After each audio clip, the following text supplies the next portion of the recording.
একটু দাঁত দাঁত এটা না, একটু দাঁত দাঁত না। এটা কি? এইটা তাকাও, এটা কি? শুনতে পাচ্ছি না, জল খায় বল। এ আচ্ছা, আর এইটা কি? এটা কি? এটা কি? ভালো করে বল, এটা কি? এটা কি? এটা গাড়ির চাকা। এটা গাড়ির চাকা, তাহলে এইটা কি? এইটা কি? এটাও গাড়ির চাকা, এটাও গাড়ির চাকা হয় নাকি কখনো? এটা ও, এটা কি? ও না, তাহলে এটা কি? দুধ। এইটা কি? এইটা দুধ। কি রান্না করছো বলো? এটা কি? এটা কি আছে এতে? কি খাচ্ছি? এটা কি দিলে? কি জোরে বলো শুনতে। আলু দিলে? তো কি রান্না হচ্ছে? আর কি দিয়ে ভাত খাবে? কি রান্না হচ্ছে? মাংস রান্না হচ্ছে।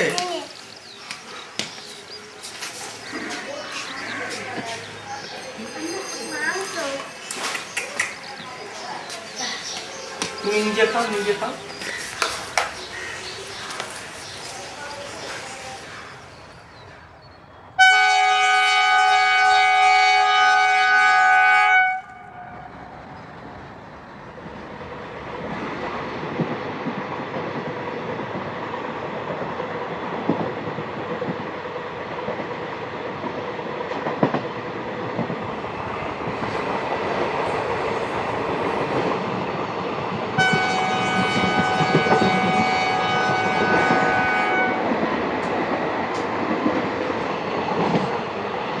আমার ছেলের বছর দুয়েক বয়স, ওর একটা এখন ওর নতুন খেলা শুরু হয়েছে।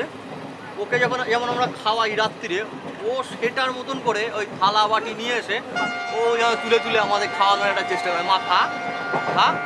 তো এটা দেখে আমারও একটা মনে পড়ে গেলো, আমরা ছোটোবেলায় অনেকেই করেছি আর কি, যে আমি ওই জানলা ধরে ঝুলতাম আর ticket ticket ticket ticket Howrah Sealdah এরকম করতে থাকতাম। বা আরও দেখেছি আমার ছেলে আরও একটা কাজও করে, যে ওই ABCD অ্যালফাবেট কিনে দেওয়া হয়েছে ওকে, তো সেইগুলোয় এ বলছে বি বলছে শিখেছে, কিন্তু যেই ওটা আসে ও অমনি বলে যে ওটা গাড়ির চাকা। আমি বলিনি, সেটা নিজেই খুঁজে বার করেছে ওটা গাড়ির চাকা। তো এইভাবে আমার মনে হয়েছে যে এই আমরা যে লোক খেলাগুলো, আদি খেলা যেগুলো আমিও ছোটোবেলায় খেলেছি, যেমন গাদি, পিট্টু, তারপরে ধরুন ডাঙ্গুলি, যেগুলো আজকে প্রায় লুপ্ত হয়ে গেছে, সেই খেলাগুলোরও কোনো একটা শুরু আছে, হঠাৎ করে তো তৈরি হয়নি। সেইগুলোর একটা কিভাবে শুরু, বা একটা খেলা থেকে অন্য খেলাটা কিভাবে আলাদা, এইগুলো আমার একটা সময় এসে মনে হয়েছে, এবং তার থেকেই আমার এই ছবিটা করার চিন্তা। এবং এই খেলাগুলো একেবারে অবলুপ্ত হয়ে যাওয়ার আগে একটা ডকুমেন্টেশন করা আমার মনে হয়েছিল প্রয়োজন। সেই সময় আপনার সঙ্গে পরিচয় হয় এবং আমরা এই কাজটা শুরু করি আর কি। তা আপনার এই যে রিসার্চ ওয়ার্কটা আপনি করেছেন এই খেলা লোকক্রীড়া সম্বন্ধীয়, সেটার শুরুর কারণ কি?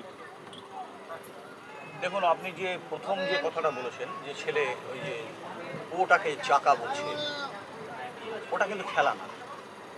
ও চাকার সঙ্গে তার একটা রূপগত আকৃতিগত মিল সে দেখেছে, সেটা বলেছে, সেটা কিন্তু খেলা না। খেলা কিন্তু সবসময় একটা সক্রিয়তা আছে তার মধ্যে, এবং লোকক্রীড়ার মধ্যে যেটা দেখা যায় সেটা যে প্রত্যেকটা শিশু বড়রা সমাজে যে সমস্ত কাজ করছে সেই কাজে অংশগ্রহণ করতে চায়, কিন্তু অংশগ্রহণ করতে পারে না। তার শারীরিক কারণেও পারে না, তার অভিভাবক তাকে শাসন করে সেই জন্যও পারে না, কিন্তু চায়। তারপরে তার মধ্যে একটা টেনশন তৈরি হয়। তখন সে কী করে, বড়দের সেই ক্রিয়াকলাপগুলোকে খেলার মধ্যে সে অনুকরণ করার চেষ্টা করে, এবং সেটাই তখন লোকক্রীড়া দাঁড়িয়ে যায়। সেটা করতে করতে লোকক্রীড়া দাঁড়িয়ে যায়। একে এই জন্যে আমরা বলি এটা মেক বিলিফের জগৎ। খেলাটা তার কাছে একটা মেক বিলিফের জগৎ, এবং যখন সে অনুকরণ করতে পারে তখন তার মনে হয় এই যে আমি আমি কাজটা করলাম, এরকম একটা বিশ্বাস জন্মায়। তারপরে তার মনে একটা ক্যাথারসিস হয়, বাংলায় যাকে আমরা বিরেচন বলি, অর্থাৎ মনে যেটা জমে থাকা একটা আবেগ ছিল সেটাকে সে পরিষ্কার করে দিতে পারে। এখন এইটা একটা ব্যাপার, এটা ছোটোবেলা থেকে আমি নিজেও দেখেছি, পরবর্তীকালে যখন আমি অন্যান্য কাজ করছি, গবেষণা করছি, সেগুলো দেখেছি। সঙ্গে সঙ্গে আর একটা জিনিস আমার খুব দারুণভাবে মনে হয়েছে, যে মানুষ এমন কোনো কিছু কল্পনা করতে পারে না যার অভিজ্ঞতা তার জীবনে ঘটেনি। এমন উদ্ভট কল্পনাও করা সম্ভব না। যেমন আপনি বললেন যে আমি 100টা মাথা দেখেছি একজনের, 15টা হাত দেখেছি, বললেন এই যে উদ্ভট কল্পনা করলেন, কিন্তু মাথা সম্পর্কে আপনার ধারণা আছে, হাত সম্পর্কে আপনার ধারণা আছে, এবার সেটা যোগ বিয়োগ করে জুড়েছেন, কিন্তু ধারণা নেই এরকম হতে পারে না। এমন কল্পনা মানুষ করতে পারে না, ঠিক আছে? এখন কথা হলো যে যখন এই যে খেলাটা খেলছে, আমার মনে হলো তাহলে খেলছে কেন, কি দেখে সে অনুপ্রাণিত হলো, তখন খুঁজতে খুঁজতে গিয়ে দেখি যে সমাজে সেই ধরনের খেলা আছে।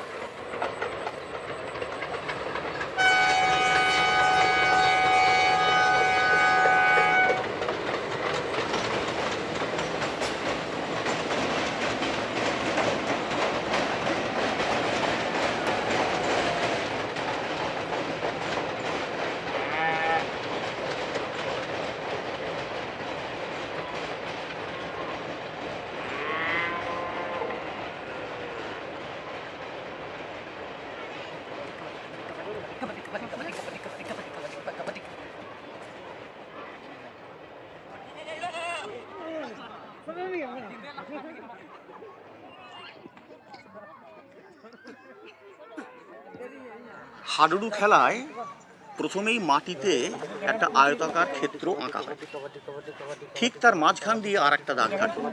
সেই দাগটা ওই আয়তক্ষেত্রটাকে দুভাগে ভাগ করেছে।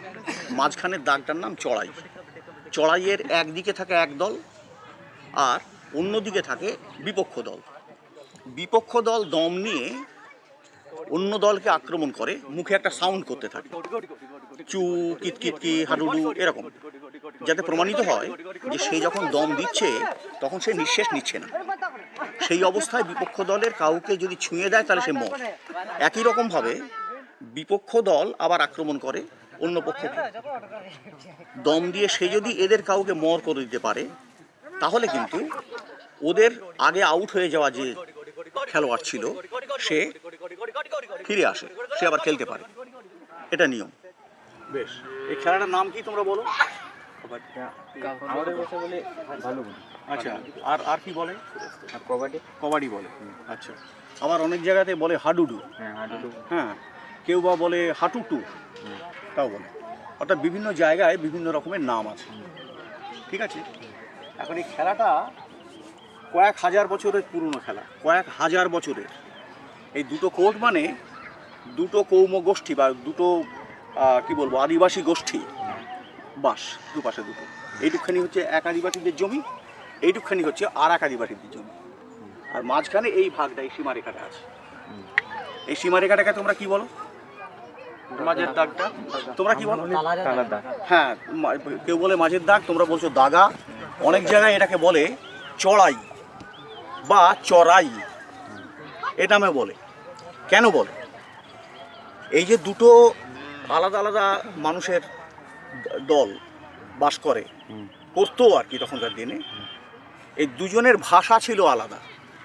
এদের এক ভাষায় কথা বলতো আর ওরা এক ভাষায় কথা বলতো, এই জন্য দুটো ভাষা আলাদা এবং দুজনের যে রাজ্যপাট সেটাও আলাদা, বাসস্থানও আলাদা। আর মাঝখানে এই দাগটা, এই দাগটার যে নাম তোমরা যেটা বলছো কি যেন বললে? দাগা।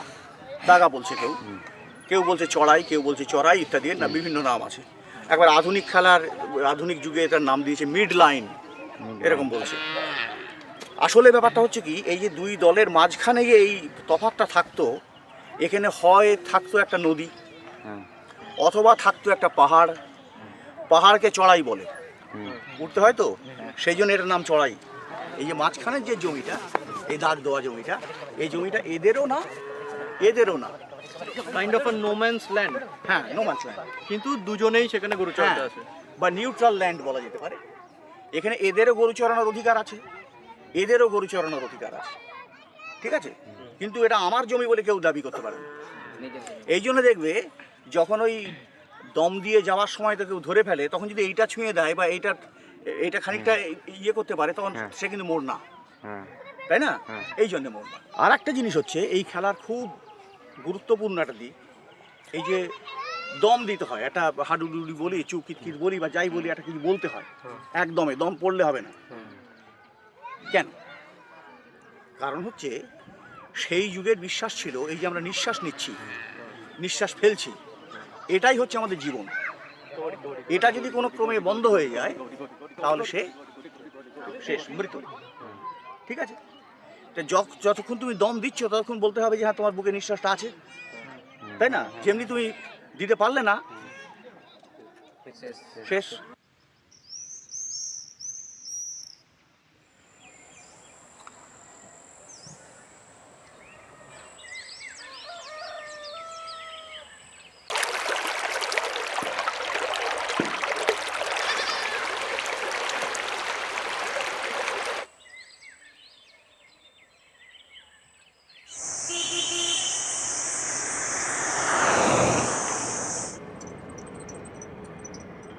ডাঙ্গুলি খেলাটা সম্পূর্ণভাবেই একটা যৌনাচারমূলক খেলা, একটি যৌনাচারমূলক খেলা। এখন প্রশ্ন উঠতে পারে যে ঠিক আছে, অন্য খেলাতে যে সমাজে মানুষ যা কিছু করছে সেইটা সে ছেলেটা দেখছে, তার দ্বারা সে তাকে সে অনুকরণ করছে, কিন্তু যৌনক্রিয়া তো তার সামনে কোনো ঘটে না, তাহলে সেটা কি করে হয়? আসলে যৌনক্রিয়া আচার হিসেবে ফসলের ক্ষেত্রে মানুষ আচার হিসেবে পালন করে, যেমন ধানে স্বাদ ভক্ষণ করানো হয়, তেমনি এই যে আচারগুলো, এই আচারগুলো কীরকম হয়, তাদের মানুষের বিশ্বাস এই আচারগুলো করলে তার ফসল ভালো হবে, উৎপন্ন ভালো হবে।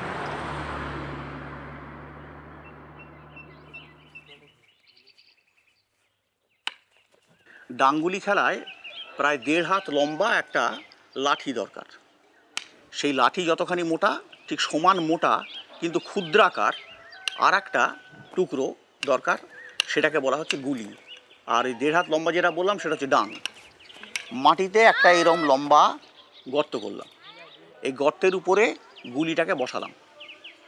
এইবার এখান থেকে ডাং দিয়ে খোঁচা মেরে ওই যে গুলিটাকে দূরে ছুঁড়ে দিলাম, আর দূরে যারা পাহারা দিচ্ছে তারা গুলিটাকে ধরার চেষ্টা করছে। যদি ধরতে পারে তাহলে ডাংধারী যে সে আউট, যদি ধরতে না পারে মাটিতে পড়ে যায়, এবার ওই দূরে যারা পাহারা দিচ্ছে সেই গুলিটা ডাঙের দিকে ছুঁড়বে, আর ডাংধারী সেটাকে আঘাত করবে। যত দূরে যাবে গর্ত থেকে ডাং দিয়ে মেপে তত দূরে যেয়ে দেখবে কার সংখ্যা বেশি হচ্ছে, যে বেশি হচ্ছে সে জিতবে।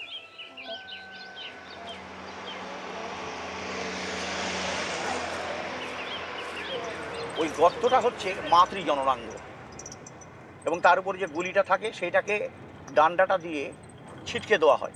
ডান্ডাটা হচ্ছে পুরুষাঙ্গের প্রতীক, পিতৃ অঙ্গ, এবং ওই যে ছোট গুলিটিকে যখন ছুঁড়ে দেওয়া হয়, ওই গুলিটি হচ্ছে সন্তানের, গর্ভজাত সন্তানের প্রতীক।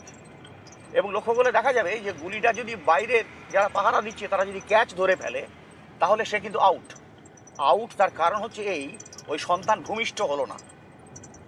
ভূমিষ্ঠ যদি না হয় তার মানে সে সন্তানের জন্মদান করতে অকৃতকার্য হয়েছে। এইটা হচ্ছে ব্যাপার। এবং এই যে প্রথাটা, যৌনাচারমূলক এই যে আচারটা, এই আচার একটা ব্যাপক অঞ্চল জুড়ে এশিয়ার প্রচলিত ছিল। চিঝিক বলে একটা খেলা, ঠিক এই খেলাটাই, তার ডান্ডার মাপটা আর একটু বেশি, গুলির মাপটা আর একটু বড়, কিন্তু পদ্ধতিটা হুবহু এই একই, সেখানে খেলা হয়। এবং তাদের বিশ্বাস যে এখানে এটা যদি মানুষ খেলে বা মানুষ দেখে তাহলে তার ফসল অত্যন্ত বেশি রকমভাবে বেড়ে যাবে। সন্তান উৎপাদনের সঙ্গে ফসল উৎপাদন এইভাবে সমীকৃত হয়ে যায়।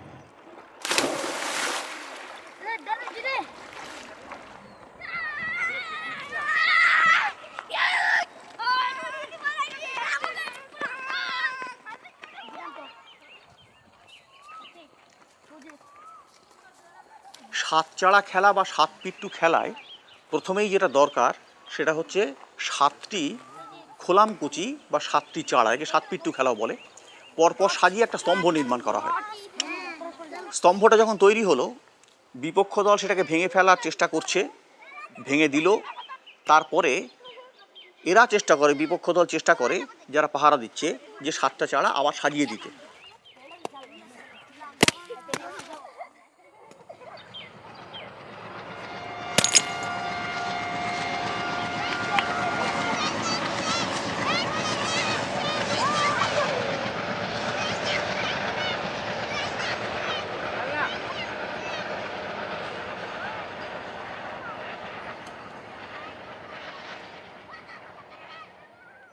সাজিয়ে দেওয়ার আগেই বলটা ছুঁড়ে স্তম্ভটাকে ভেঙে দেওয়ার চেষ্টা করে। আর বিপক্ষ দল যারা পাহারা দিচ্ছে ওই ভাঙা স্তম্ভটাকে আবার সাজিয়ে দেওয়ার চেষ্টা করে। তার আগেই যদি এরা বলটা ধরে ওই যারা বল ছুঁড়েছে তাদের দিকে ছুঁড়ে মারে, তাদের গায়ে যদি কারো লাগে তাহলে সে আউট হয়ে যায়। যে পক্ষের সব লোক আউট হয়ে যাবে তারা হেরে গেল, আর বাকিরা জিতে গেল।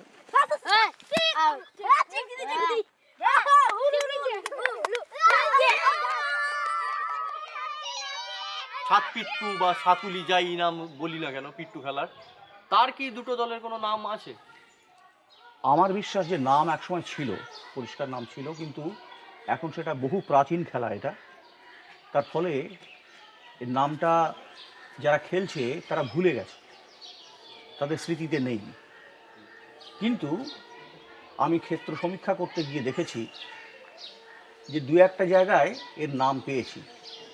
যেমন এই বল ছুঁড়ে মারছে যারা, তাদেরকে বলা হচ্ছে পুরন্দর,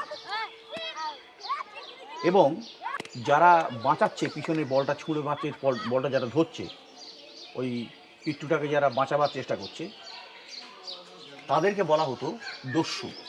সেটা কেন দস্যু? হ্যাঁ, দস্যু এবং পুরন্দরে দুটো নামটাই খুব আমার কাছে অর্থবহ মনে হয়েছে।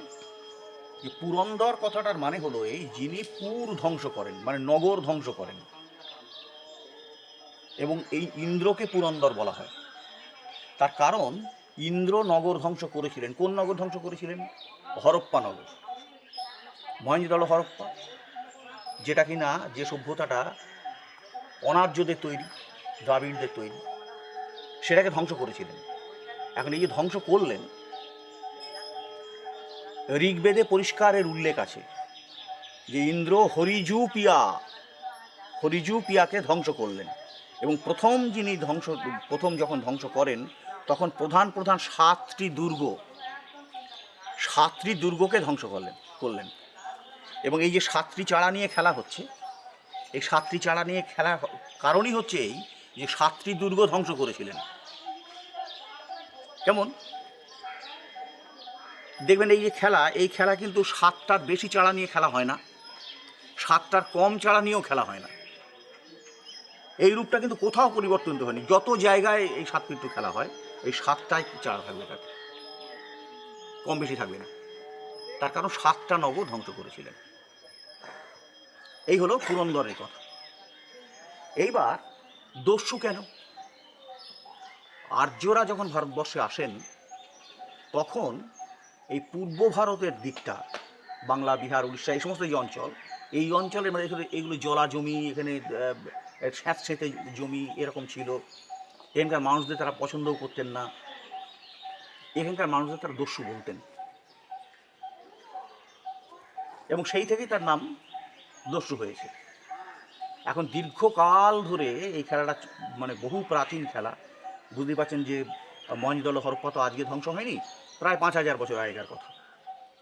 তা ততদিনকার প্রাচীন বলেই মানুষ তাই সেই যে প্রেক্ষাপটটা, খেলার যে প্রেক্ষাপটটা, এর উৎপত্তির যে সামাজিক যে পটভূমি, সেই পটভূমির কথা মানুষ ভুলে গেছে। শুধু তাই না, আরেকটা কথা আমাদের মনে রাখা দরকার, যে ইতিহাসে খুব মূল্যবান ইতিহাস গ্রন্থকার যারা, তাদের মত হচ্ছে এইটা, যে তারা যে ধ্বংস করেছিলেন এই হরিজুপিয়া, সেটাকে একেবারে মাটির পাত্রকে ধ্বংস করার সময় যেরকম টুকরো টুকরো হয়ে যায় মৃৎপাত্রের মতন, ঠিক সেইভাবেই ধ্বংস করেছিলেন। এবং সেইটা বলার সঙ্গে সঙ্গে আমরা এটা মনে রাখবো যে এই যে খোলামকুচি দিয়ে খেলা হচ্ছে, এটাও কিন্তু তারই প্রতীক, অর্থাৎ খোলামকুচির মতোই ধ্বংস করে ফেলেছিলেন তারা। এই জিনিসটা এর মধ্যে ধরা আছে বলে আমার বিশ্বাস।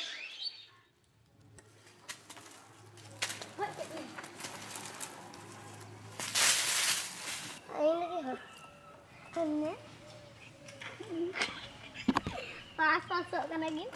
Ang pas.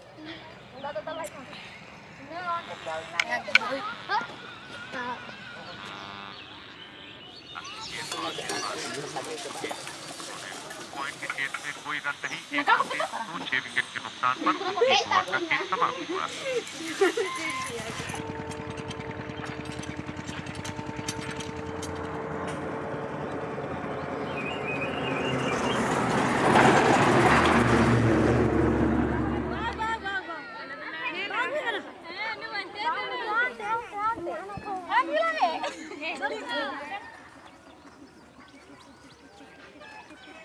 বউ বসন্তী খেলায় প্রথমেই মাটিতে একটু দূরে দূরে দুটো বৃত্ত আঁকা হয়, দুই বৃত্ত দুই দল খেলোয়াড়দের জন্য। প্রথমেই বিপক্ষ দলের একজন খেলোয়াড় বউ হিসেবে অন্য পক্ষের বৃত্তের মধ্যে থাকে এবং এই দ্বিতীয় পক্ষের মানে যাদের ঘরে বউ বসে আছে তাদের খেলোয়াড়রা তাকে পাহারা দিতে থাকে। আর যাদের ঘরের বউ তারা চু এরকম একটা শব্দ করে বিপক্ষ দলের খেলোয়াড়দের মর করে দিতে চেষ্টা করে। মর করে দিয়ে তারা চেষ্টা করে বউটাকে উদ্ধার করে নিজের অঞ্চলে নিয়ে যেতে। কিন্তু যদি বউ ইতিমধ্যেই ছুটে তার নিজের বৃত্তের মধ্যে চলে যেতে পারে তাহলে তাদের জয় হলো। এখানেও ঠিক হাডুডু খেলার মতোই ওই চু মানেই হচ্ছে সে দম দিচ্ছে না, মানে দম নিচ্ছে না, এইটা আর কি এর মধ্যে দেখানো হয়।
এখন ব্যাপার হলো এই যে বউ বসন্তী খেলা বা চিবুড়ি খেলা, এই খেলা বা যে খেলার নাম যা নামই হোক না কেন বিভিন্ন অঞ্চলে বিভিন্ন রকম নাম আছে, কিন্তু মূলত এর মধ্য দিয়ে যেটা দেখানো হচ্ছে সেটা হচ্ছে এই যে দুটো আলাদা কৌম সমাজ, দুটো ট্রাইবস, তাদের মধ্যেকার লড়াই।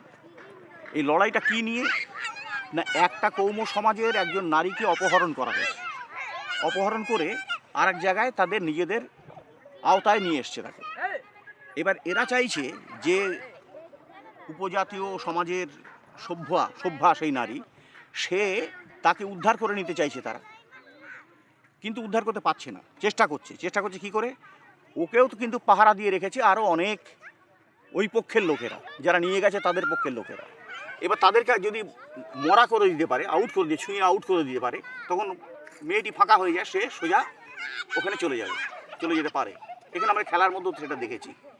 এখন প্রশ্ন হলো এই মেয়েটিকে যারা পাহারা দিচ্ছে তারা কোন ইন্টারেস্টে পাহারা দিচ্ছে, তাদের সুবিধে কি? বিয়ে হচ্ছে একটা লোকের সঙ্গে, একটি ছেলের সঙ্গে, সেখানে অন্য লোকে তাকে পাহারা দিচ্ছে, অন্য লোকের ইন্টারেস্টটা কি? এটা অতি আদিম ইন্টারেস্ট, যে তখনকার দিনে নিয়ম ছিল, সেই নিয়মটা আস্তে আস্তে মুছে গেছে। সেটা হচ্ছে এই, প্রথম বিবাহের পরে ওই নারীকে সম্ভোগ করবার প্রথম অধিকার হচ্ছে যারা ওর সঙ্গে ছিল তাদের প্রত্যেকের।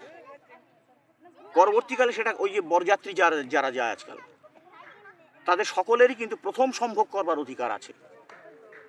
পরবর্তীকালে ক্রমশ এই প্রথাটা লুপ্ত হয়ে যায় এবং একটা জায়গায় বেঁধে যায়, তাকে গৌরীগরণ বলা হয়। ঠিক টার্মটা হচ্ছে গৌরীগরণ, অর্থাৎ সেই পুরোহিত, সেই বিবাহের যে পুরোহিত, তিনি প্রথম সম্ভোগ করেন এবং তারপরে অন্যান্যরা, মানে তার যে স্বামী তার অধিকার জন্মায়।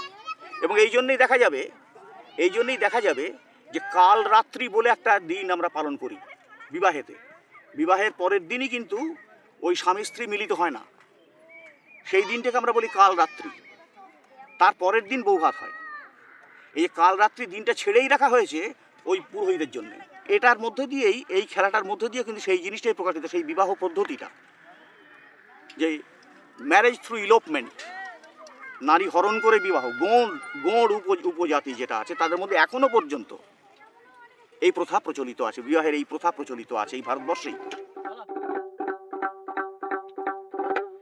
হে খেলা ঘরে ভাঙবে তবে কেনই বা ঘর বাঁধলে,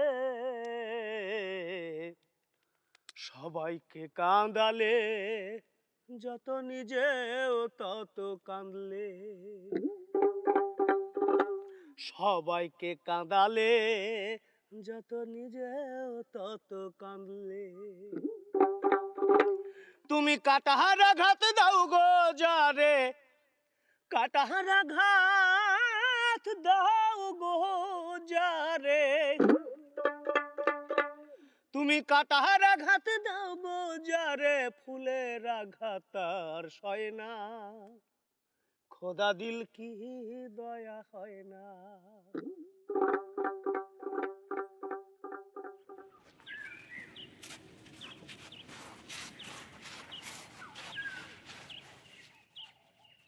গাদি খেলায় একটা বড় আয়তক্ষেত্র আঁকা হয়। সে আয়তক্ষেত্রটাকে মোট 6টি ভাগে ভাগ করা হয়। তার মধ্যে একটা ভাগের নাম হচ্ছে নুনঘর। নুনঘরটা আবার কোন জায়গায় নুনঘরটা স্থাপিত হবে সেটা আবার নির্ভর করে বিভিন্ন অঞ্চল বিশেষে। সেই জন্য নুনঘর নির্দিষ্ট একটা জায়গা নয়, কেউ প্রথম ঘরটাকে করে, কেউ দ্বিতীয় ঘরটাকে করে, কিন্তু ঘর একটা থাকতেই হবে।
এখন ব্যাপার হচ্ছে যে এই যে গাড়ি খেলায় আপনারা এটা অন্য একটা কি নাম বলেন, কি নাম বলেন? নুন ধাপসা। নুন ধাপসা। দেখুন তার মধ্যে নুন কথাটা কিন্তু আছে। 1780 খ্রিস্টাব্দে ইংরেজরা তারা নুনের যে উৎপাদন সেটাকে একচেটিয়া করে ফেলে। একচেটিয়া করে ফেলার ফলে সাধারণ মানুষের নুন তৈরির আর অধিকার রইল না। যেমন একচেটিয়াভাবে তারাই শুধু নুন তৈরি করবে, কিন্তু যারা নুন তৈরি করে এতদিন খেত, নুন বিক্রি করে খেত, তাদের কি হবে? তাই তো মানে হাওয়ান্ন অবস্থা। তারা তখন লুকিয়ে চুরিয়ে গোপনে নুন তৈরি করত। যেখানে নুনটা তৈরি করত সেইটার নামই হচ্ছে নুন ঘর। এবং নুন তৈরি করে বিক্রি করতে হবে তো তাকে। বিক্রি করবে কোথায়? তো বাজারে ওরমভাবে বিক্রি করবে না, গোপন আড়তদার, যেমন আজকের দিনেও যারা কালোবাজারি করে তারা গোপন আড়তদারের কাছে যে বিক্রি করে, তো সেখানেও ওই গোপন আড়তদারের কাছে নিয়ে যেত। কিন্তু নিয়ে যাওয়া কি সোজা? নিয়ে যাওয়া সোজা না। তার কারণ কি, এই স্মাগলিং কালোবাজারি যে হচ্ছে এটাকে ঠেকানোর জন্যে ইংরেজরা বিপুল পরিমাণের পাহারা সমস্ত বসিয়েছিল। এগুলোকে বলা হয় নিমক চৌকি। যারা পাহারা দিত, এই যে দাগে দাগে যারা পাহারা দিচ্ছে ছুঁয়ে দেওয়ার জন্যে, তারা হচ্ছে সেই নিমক চৌকির লোক। তারা এই সবার ছোঁয়া বাঁচিয়ে যদি একবার সেই কোর্টের বাইরে চলে যায় তাহলে সে গাদি হলো তার, অর্থাৎ তার নুনটা সে জমা করে দিতে পারলো আড়তদারের কাছে। এই জন্য বলে গাদি। বলে চিৎকার করে উঠল। গাদি মানে সুবিকৃত করা, টু পাইল আপ।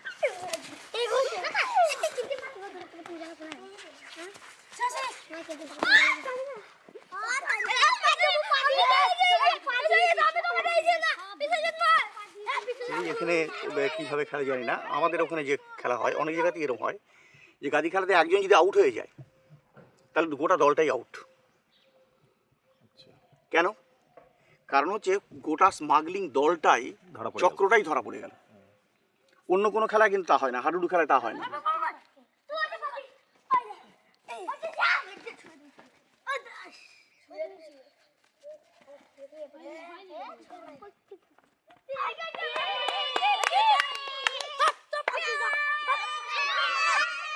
এবং নুন যে স্মাগলিং হতো, নুন নিয়ে যে এখানে প্রচণ্ড একটা দুঃখ দারিদ্র ইত্যাদি ছিল, তার একটা প্রধান প্রমাণ হচ্ছে গান্ধীজি লবণ আন্দোলন। তিনি যে দণ্ডি অভিযান করলেন এবং সেখানকার থেকে মানে লবণের জন্যই তো করলেন, অর্থাৎ লবণের যে চাহিদা ছিল প্রচণ্ডভাবে সেটাকে মুক্ত করার তিনি চেষ্টা করেছিলেন। যাই হোক, তাহলে এটা কিন্তু এই লবণ স্মাগলিং এর একটা চিত্র, পরিষ্কার চিত্র এর মধ্যে গাদি খেলার মধ্যে পাওয়া যায়। কিসের খবর আইলো, রাজা মশাই একটি বালিকা চাইলো, কোন বালিকা চাইলো, রিয়া নামে একটি বালিকা চাইলো, কি পরে যাবে, শাড়ি পরে যাবে, কিসে করে যাবে, পালকিতে করে যাবে, কত টাকা দেবে, 1000 টাকা দেব, কিভাবে বরণ করবে, নিয়ে যাও বালিকাকে। এই যে এলাডিং বেলাডিং খেলাটা তো পুরোটাই দেখলাম মেয়েরা খেলছে। এটাতেও তো দুটো দলে ভাগ হয়ে খেলছে। খেলা মানেই তো দুটো দল হবে। হ্যাঁ, এবার এই যে দুটো দল তাদেরই কি কোনো নাম আছে, বা এই যারা টানছে আর যারা নিয়ে যাচ্ছে, একদল প্রশ্ন করছে একদল উত্তর দিচ্ছে, এদের কি কোনো নাম আছে? আসলে ব্যাপার হচ্ছে কি, আমি যখন কাজটা করি তখন ওই এইখানে এই দুটো দলের নাম কাউকে বলতে শুনিনি, কিন্তু এটা খুব পরিষ্কার যে এর মধ্যে এক দল হচ্ছে ক্রেতা এবং আর এক দল হচ্ছে বিক্রেতা। যারা ক্রেতা তারা একজন বালিকাকে কিনতে চাইছে, এবং আর এক দল যারা বিক্রেতা তারা একটি বালিকাকে বিক্রি করতে চাইছে। এই জন্য দেখবেন ওর মধ্যে রয়েছে যে কত টাকা দেবে, এরা বলছে 1000 টাকা দেব, তার মানে একটা দর কষাকষির ব্যাপার কিন্তু এখানে চলছে। তার ফলে একদল ক্রেতা আর একদল বিক্রেতা, এইভাবে আমরা নিতে পারি। কিসের খবর আইলো, রাজা মশাই একটি বালিকা চাইলো, কোন বালিকা চাইলো, সোমা নামে একটি বালিকা চাইলো, কি পরে যাবে, শাড়ি পরে যাবে, কিসে করে যাবে, পালকি করে যাবে, কত টাকা দেবে, 1000 টাকা দেব, কিভাবে বরণ করবে। আমাদের এই বাংলায় মধ্যযুগে মেয়েদের জীবনে একটা অদ্ভুত ধরনের দুঃখের ঘটনা ঘটতো, বা একটা সামাজিক দুঃখ ছিল। সে দুঃখটা হচ্ছে এই, মেয়েদের গ্রাম গ্রামান্ত থেকে কিনে আনতো দালালরা, কিনে এনে এবার নৌকোয় করে, তখন দাসপ্রথাও খানিকটা চালু আছে, বিভিন্ন জায়গা থেকে নারী হরণ করে দালালরা পাচার করে দিত, বিক্রি করে দিত, এবং তাদের নৌকোয় করে নিয়ে বিভিন্ন ঘাটে ঘাটে ফেরি করে বেড়ানো হতো। এই যে নৌকো, একে বলে ভরার নৌকো বলে পরিচিত, এবং সেইখান থেকে ওই ঘাটের থেকে মেয়েদের কিনে নিয়ে যাওয়া হতো। এবং এখানে দেখবেন যে মাঝখানে একটা দাগ আছে, ওইটা হচ্ছে নদীর তীর। যারা কিনতে আসছে নদীর তীর পর্যন্ত এসে দরদাম করছে, নৌকোয় রয়েছে মেয়েরা, কত টাকা দেবে ইত্যাদি। এবার যখন তারা কিনছে, দরদাম করে কিনলো, দেখবেন তার মধ্যে রয়েছে, এদের মধ্যে এই যে যারা কিনতো তারা আবার কাউকে কাউকে বিবাহও করতো। এই জন্য দেখবেন কী দিয়ে কীভাবে বরণ করবে, এই সমস্ত কথা আছে। অর্থাৎ বিবাহের একটা ব্যাপারও কিন্তু ছিল, এবং এ নিয়ে সমাজে আরও অনেক রকমের কথা প্রচলিত ছিল, যে না বুঝে হয়তো মুসলিম সম্প্রদায়ের কোনো মেয়েকে সে গৃহে নিয়ে গিয়েছে এবং তাকে সেখানে বিয়ে হয়েছে। এবং সেই সময় খুব চালু ছড়া ছিল এরকম, যে এরম আছে দিদিলো বলতে লাজ মানি, জল খাইতে চাইলে বধূ বলে কোথায় পানি। পানি কথাটা যেহেতু মুসলিম সম্প্রদায় ব্যাপার, অর্থাৎ কথাবার্তার মধ্যে দিয়ে তার মুসলিমত্ব বেরিয়ে পড়ছে, এরকম ধরনের সমস্ত ব্যাপার আছে। একদল মেয়ে এগিয়ে আসছে, আর একদল মেয়ে পিছিয়ে যাচ্ছে, আবার ওই দলের মেয়ে এদিকে এগিয়ে আসছে, এটা দল পিছিয়ে যাচ্ছে। এই যে দুলুনির একটা ছবি এর মধ্যে আমরা লক্ষ্য করি, এবং সেটা হচ্ছে নৌকোর দুলুনি বলেই আমার ধারণা। কোন বালিকা চাইলো অনন্যা নামে একটি বালিকা চাইলো, নিয়ে পড়ে যাবে শাড়ি পরে যাবে।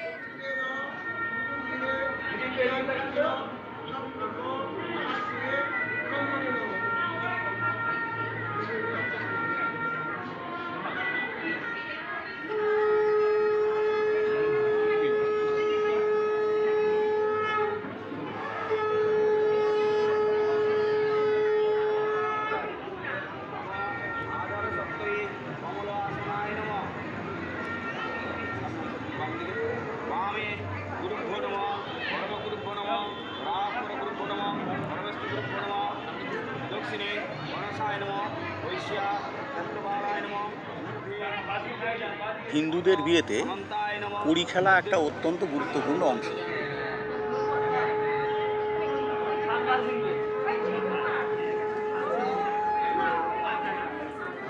একটা কুনকের মধ্যে চাল এবং কড়ি মিশিয়ে রাখা হয়। যখন কুনকেটা উবুড় করে দেওয়া হলো, চাল কড়ি একসঙ্গে পড়লো, তখন কটা কড়ি চিত হয়ে পড়েছে এবং কটা কড়ি উবুড় হয়ে পড়েছে এই সংখ্যার তুলনা করে বিচার করা হয় জিত না হার।